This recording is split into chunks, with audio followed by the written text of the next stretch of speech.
আলোচনা চলছে ইরান এবং মার্কিন যুক্তরাষ্ট্র, কিভাবে দেখছেন? আলোচনা একটি ভালো দিক হচ্ছে, আলোচনা দীর্ঘায়িত হচ্ছে। আমরা কিন্তু মার্কিন কিছু গণমাধ্যমে খবর দেখেছিলাম, মার্কিন যিনি ভাইস প্রেসিডেন্ট এসেছেন তিনি অল্প কয়েক ঘন্টা ইসলামাবাদ থাকবেন বলেছেন, খবর বেরিয়েছিল। বাট আমরা কিন্তু এখন কিন্তু গভীর রাত, আমাদের এবং পাকিস্তানের টাইম কিন্তু খুব বেশি পার্থক্য নেই, হ্যাঁ, 2-1 ঘন্টা পার্থক্য। তো এখনও তিনি আছেন এবং একটু আগে আপনি যে খবরটি পড়লেন যে তারা লিখিতেও এগুলো লিখে রাখছে।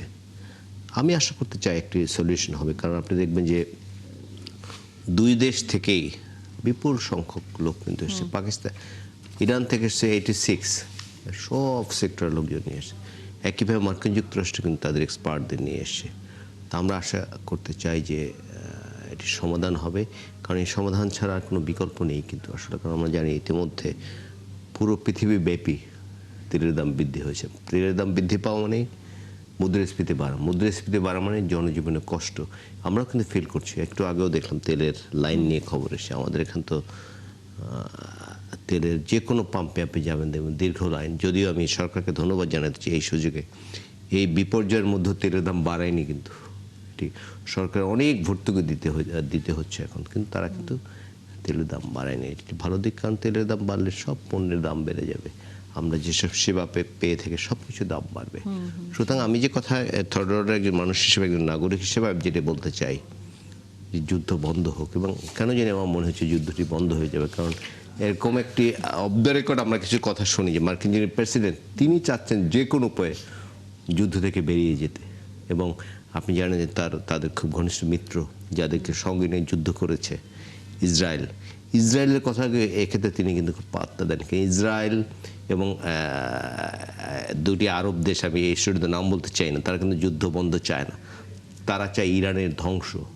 কিন্তু ইরান যে শৌর্য বীর্য দেখিয়েছে, যে শক্তি দেখিয়েছে, এটি ছিল ওদের কল্পনার বাইরে, একদম ঠিক ভিয়েতনাম যুদ্ধের মতো। ভিয়েতনাম যুদ্ধে দীর্ঘদিন তো যুদ্ধ হয়েছে, আপনি জানেন, প্রায় 19 বছর যুদ্ধ করেছে আমেরিকা। প্রথম দিকে কিন্তু আমেরিকা খুব ভালো করেছিল, মনে হয়েছে তারা জিতে যাবে। এবং উত্তর ভিয়েতনামের একটি গ্রাম নাই, একটি প্রতিষ্ঠান নাই, শিক্ষা প্রতিষ্ঠান, যেখানে তারা বোমা মারেনি। কিন্তু শেষ পর্যন্ত কিন্তু সাইগনের শেষ মার্কিন সৈন্যটি 58,000 সৈন্যের জীবনের শেষে যে সৈন্যটি ছিল তিনিও পালিয়ে গেছেন।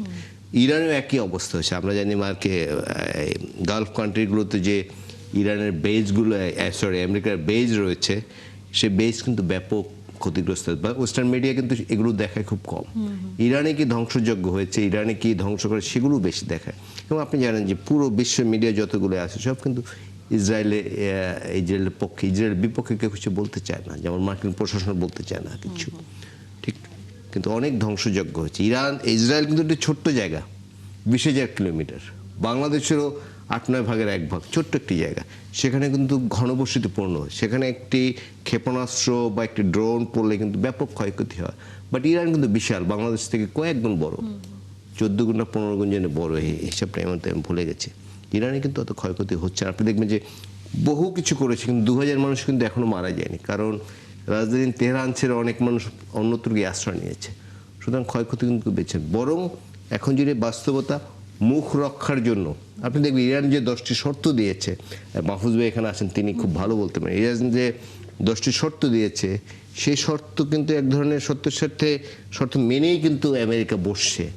বাট এই শর্তগুলো কিন্তু আমেরিকার জন্য খুব সুখকর নয়। অবশ্যই এখন আমেরিকা শর্ত মেনে বসেছে, এটা নিশ্চয়ই আমরা ধারণা করি, কারণ এরই মধ্যে বিভিন্ন আন্তর্জাতিক গণমাধ্যমও বলছে যে এই যুদ্ধ আসলে দীর্ঘায়িত হলে সবচেয়ে বেশি ক্ষতির মুখে আসলে মার্কিন যুক্তরাষ্ট্র নিজেই পড়বে, কারণ তার মিত্র দেশগুলো আসলে তার সাথে এই যুদ্ধে কোনোভাবেই সহযোগিতা বা খুব একটা পছন্দ করছে না। কারণ আমরা ব্রিটিশ প্রধানমন্ত্রীর একটা বক্তব্য আজকে দেখছিলাম, আপনি ব্রিটিশ প্রধানমন্ত্রী দেখুন, স্পেন দেখুন, ফ্রান্স দেখুন, কেউ কিন্তু তার পক্ষে নেই এবার। মাহফুজুর রহমান, আপনি যেহেতু আছেন আমাদের সাথে, প্রথম পর্যায়ের বৈঠক শেষ হয়েছে কিছুক্ষণ আগে, আপনিও জানেন। এই বৈঠকটি শেষ হওয়ার পরে ট্রাম্প একটি বক্তব্য দিয়েছেন যে এই চলমান সংঘাতে ভয়াবহভাবে ইরান হারছে। তার বক্তব্য হচ্ছে এটি যে তিনি বলেই দিলেন যে আলোচনা থেকে যা বের হয়েছে তাতে পরিষ্কার তার যে ধারণা যে ইরান পরাজয় মেনে নিয়েছে। আমি মনে করি যে এটা একটা শুভ লক্ষণ। তার মানে হলো যুক্তরাষ্ট্রের মধ্যে ইতোমধ্যেই জয়ের একটা ধারণা তাদের মধ্যে তৈরি হয়েছে। সো জয়ের ধারণা যদি তৈরি হয় তাহলে সে যুদ্ধ থামিয়ে দেওয়ার পক্ষে থাকবে। আর যদি তার মনে হতো যে না, ইরানকে শিক্ষা দেওয়া হয়নি এখনো, তাহলে হয়তোবা সে ওই সমঝোতার সময়, নেগোসিয়েশনের সময় ইরানকে যতটা পারে চাপাচাপি করার চেষ্টা করত, অথবা পুনরায় যুদ্ধের দিকে ধাবিত হতো। তো সুতরাং যদি আসলে যুদ্ধ কখন থেমে যায়, যখন সব পক্ষই মনে করে যে হয় তারা ক্ষতিগ্রস্ত হচ্ছে, কিংবা সব পক্ষই মনে করে যে তারা তাদের যা পাওয়ার ছিল তা পেয়ে গেছে, অর্থাৎ জয়ী হয়ে গেছে। সো ট্রাম্পের এই মন্তব্যে আমি মনে করি এটা একটা ইন্ডিকেশন যে যুক্তরাষ্ট্র আলোচনায় যুদ্ধটা স্থায়ীভাবে থামাতে চাচ্ছে। অবশ্যই এটা খুবই ভালো খবর, কারণ তারা যদি সত্যিকার অর্থে এই যুদ্ধ থামাতে চায়, সেটি আসলে বিশ্বের জন্য একটা শান্তির খবরও আসলে বলা যায়। মেজবুল আজম, আপনার কাছে যে আসতে চাই, আপনিও এই যুদ্ধবিরতির পরবর্তীতে যে দুই দেশের ভিতরে আলোচনা যে চলছে সেটিকে কিভাবে দেখছেন? জি, ধন্যবাদ আপনাকে। আহ, এই আলোচনাটা যে চলছে, যেটি আপনি বললেন এবং আমার সহ আলোচকও একটু ইঙ্গিত দিলেন, এই আলোচনাটার একটা উল্লেখযোগ্য বিষয় হচ্ছে যে 45 ইয়ার্স পরে ইরান এবং মার্কিন যুক্তরাষ্ট্রের মধ্যে একটি সরাসরি একই টেবিলে বসে আলোচনাটা হচ্ছে। এবং আলোচনাটার আরেকটা গুরুত্বপূর্ণ দিক হচ্ছে যে এটা যুদ্ধ চলাকালীন সময়ে ওয়ার টাইম সিচুয়েশনে এই নেগোসিয়েশনটা হচ্ছে। আর পাশাপাশি ইরান যে 10টি শর্ত দিয়েছে, সেই 10টি শর্ত নিয়ে কিন্তু আলোচনাটা হচ্ছে। শর্তটা কিন্তু আমেরিকার পক্ষ থেকে দেয়া হয়নি, এটা একটা উল্লেখযোগ্য দিক।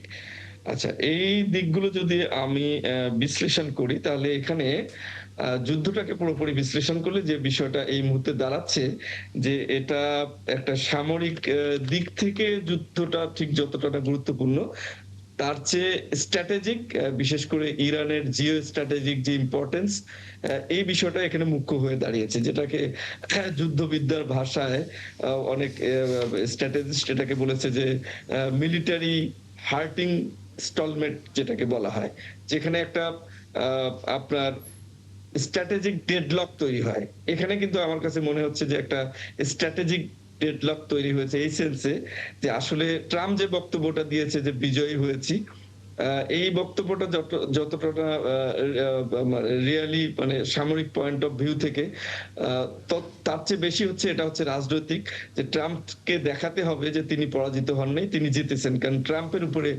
অনেকগুলো বিভিন্ন দিক থেকে অনেক ধরনের চাপ রয়েছে, এবং এখানে স্ট্র্যাটেজিক ডেডলকটা তৈরি হয়েছে। আসলে প্রকৃতপক্ষে এখানে র্যাপিড মিলিটারি অ্যাকশনের পরেও উভয় পক্ষের যে পলিটিক্যাল ভিক্টরি, সেটি কিন্তু অর্জিত হয় নাই বলে মনে হচ্ছে।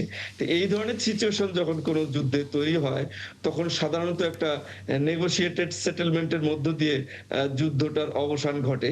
তো আলোচনাটার যে গতি প্রকৃতি আমরা লক্ষ্য করছি, তাতে মনে হচ্ছে যে দুপক্ষই মুখে যাই বলুক বা তাদের ট্রুথ সোশ্যাল বা এক্সে বিভিন্ন ধরনের মেসেজ দিয়ে যে যত কথাই বলুক, আসলে দুই পক্ষ থেকেই চাচ্ছে যে একটা আলোচনার মাধ্যমে কোন না কোনো ভাবে যুদ্ধটার অবসান যেন হয়। এর কতগুলো বাস্তবসম্মত কারণ হচ্ছে যে এই যুদ্ধের ফলে মার্কিন যুক্তরাষ্ট্রের উপর এক ধরনের যে চাপ তৈরি হয়েছে যুদ্ধ বন্ধ করার জন্য, পাশাপাশি মার্কিন যুক্তরাষ্ট্রের যে লক্ষ্যগুলো প্রকৃতপক্ষে ছিল, এই লক্ষ্যগুলো আসলে পুরোপুরি অর্জিত হয়নি। মার্কিন যুক্তরাষ্ট্রকে তার যুদ্ধের লক্ষ্য থেকে বিভিন্ন সময় সরে দাঁড়াতে হয়েছে। প্রথমে রেজিম চেঞ্জের কথা বলেছিল, তারপরে হরমুজ প্রণালী তারা নিয়ন্ত্রণ করবে সেটির কথা বলেছিল, সেটিও আসলে লক্ষ্য অর্জিত হয়নি। কিন্তু মিলিটারিলি, সামরিক দিক থেকে বিচার করলে অনেক ধরনের ক্ষয়ক্ষতি হয়েছে এবং ব্যাপক, এবং এটি একটি অ্যাসিমেট্রিক ওয়ারফেয়ার যেহেতু, সেহেতু এখানে আমরা এটা বলতে পারি যে ইরান মার্কিন যুক্তরাষ্ট্র এবং ইসরায়েলের সামরিক দিক থেকে সমকক্ষ নয়। কিন্তু ইসরায়েল এখানে তার স্ট্র্যাটেজিক বিষয়টাকে কাজে লাগিয়ে এক ধরনের লিড নেয়ার এখন পর্যন্ত চেষ্টা করছে। অর্থাৎ এই বিষয়টাকে কাজে লাগিয়ে ইরান যেটা করেছে যে মার্কিন যুক্তরাষ্ট্রের কে এই যুদ্ধ, মার্কিন যুক্তরাষ্ট্রের জন্য এই যুদ্ধকে অনেকটা মানে কস্টলি করে তুলেছে আর কি। তো এই বিষয়টা থেকে এই সিদ্ধান্তে আমরা একটা আশাবাদী হতে পারি যে একটা নেগোসিয়েটেড একটা সেটেলমেন্টের মধ্য দিয়ে যুদ্ধটার অবসান হবে এবং সিজ ফায়ারটা কার্যকর হবে। এবং এখন পর্যন্ত যে লক্ষণ আমরা দেখতে পাচ্ছি, আমার কাছে সেটাই মনে হচ্ছে। আচ্ছা, মানে আপনিও মনে করেন যে যুদ্ধটি যদি আসলে শেষের দিকে হয়, সেরকম অন্ততপক্ষে আপনার আভাসে মনে হচ্ছে। কর্নেল অবসরপ্রাপ্ত মোহাম্মদ জগলুর হাসান, আপনার কাছে একটু আসতেই চাই। সেটি হচ্ছে যে এই যুদ্ধের বিরতি করবার যে আলোচনা চলছে তার মধ্যেই আমরা বিবিসি বলছে যে হরমুজ প্রণালীর দিকে একটি মার্কিন যুদ্ধজাহাজ সেটি এগিয়ে যাচ্ছে। এখন যেই কথাটি এর আগেও বারবার খালি বলা হয় যে একদিকে মার্কিন যুক্তরাষ্ট্র মানুষকে দেখায় যে তারা আলোচনা করতে চায়, তারা শান্তি চায়, কিন্তু আবার দেখা যায় তারা হামলাও চালায় একসাথে। এখানেও কি সেই বিষয়টা দেখতে পাচ্ছেন কিনা? ধন্যবাদ আপনার প্রশ্নের জন্য, এবং আমি আপনাকে এবং ৭১ টিভির দর্শকদেরকে কৃতজ্ঞতা জানাচ্ছি আমাকে এখানে ইনভাইট করার জন্য। তো আপনি যে প্রশ্নটি করলেন যে আলোচনার সাথে সাথে মার্কিন রণতরী ইরানের দিকে যাচ্ছে, তো এটা ডেমনস্ট্রেশন হতে পারে। কারণ অনেক সময় যেটা করা হয় আর কি, যে আলোচনার টেবিলে বা অন্যান্য পিস প্রসেস যখন চলে, সাথে সাথে ডেমনস্ট্রেশন ইফেক্টের মাধ্যমে একটা প্রেশার ক্রিয়েট করা হয়। তবে যে জিনিসটা সবচেয়ে ইম্পর্টেন্ট এখানে আর কি, যে দুই দেশের জন্য আলোচনা না করে উপায় নেই, কারণ এটা একটা ডিসএঙ্গেজড ফর্ম অফ ওয়ার হয়েছে, মানে ইনডিরেক্ট মিনসের মাধ্যমে। এবং ইউএস এর পক্ষ থেকে যেটা আমার সহবক্তা বললেন যে অ্যাসিমেট্রিক ফর্ম অফ ওয়ারফেয়ার, এখানে ডিসএঙ্গেজড ফর্ম অফ ওয়ারফেয়ারে কিন্তু কোনো ডিসিশন হবে না। ডিসিশন মানে ট্রাম্প যতই বলুক সে জয়ী হয়েছে, সেটা পলিটিক্যাল ভার্সন হতে পারে। মিলিটারি টার্মসে ভিক্টরি বলতে যেটা বোঝায় সেটা হচ্ছে imposition of the will. Even আপনি যদি গ্রাউন্ড অকুপাই করেন তারপরেও কিন্তু ভিক্টরি হবে না। যেমন ইউএসএ ভিয়েতনামে গ্রাউন্ড অকুপেশন করেছিল কিন্তু উইল ইম্পোজ করতে পারেনি। যতক্ষণ পর্যন্ত আপনি একটি দেশের টেরিটোরিয়াল ইন্টিগ্রিটি মানে ভূমি এবং রাষ্ট্র ব্যবস্থা সেটাকে নিজের বশ্যতায় আনতে না পারছেন, ততক্ষণ পর্যন্ত কিন্তু ভিক্টরি বলা যাবে না। তো এখানে ইউএস এর যে অবজেক্টিভ ছিল যে সেখানে রেজিম চেঞ্জ করা, একটা যুদ্ধ পরিস্থিতি সৃষ্টি করে তাদের ভেতরে যে সারপন্থীদের যে একটা অসন্তোষ বা একটা বিক্ষোভ ছিল সেটাকে উস্কে দিয়ে রেজিম চেঞ্জ করা। তো আক্রমণের পর সে দেখতে পেরেছে যে এটার উল্টো হয়েছে, তারা নিজেরা ইউনাইটেড হয়ে গেছে। কারণ আপনি যদি ইরানের কালচারাল চিন্তা করেন, তারা কিন্তু ন্যাশনালিজম বা রিলিজিয়াস সেন্টিমেন্ট বেস যে ন্যাশনালিজম, সেটা কিন্তু একটা শক্ত কালচারাল ফোর্স বা স্ট্রেংথ। আপনি ইরানের যে আপনার ডিফেন্স বা প্রতিরক্ষা ব্যবস্থা, সেখানে কিন্তু আপনি একটা সেন্ট্রাল কমান্ড যদি ফেলিওর হয়, তাদের 15টা রিজিওনাল কমান্ড আছে এবং প্রত্যেকটা ইন্ডিপেন্ডেন্টলি ফাইট করার জন্য মানে তারা তৈরি এবং সক্ষম।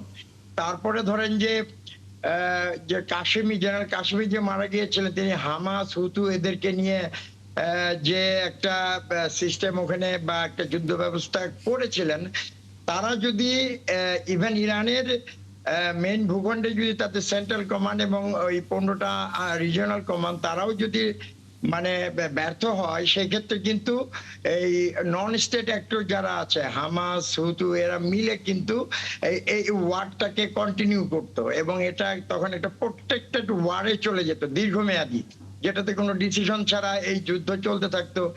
তো এই ক্ষেত্রে দুইটা দেশেরই ধরেন যে যেহেতু ডিসিশন হবে না, সেই ক্ষেত্রে একটা আলোচনার মাধ্যমে একটা সলিউশনে আসাটাই তাদের জন্য যৌক্তিক মনে হবে এবং তারা সেই প্রক্রিয়াতেই যাচ্ছে। বলে আপনার কাছে মনে হচ্ছে। আলোচনা আমরা করব আরো, তবে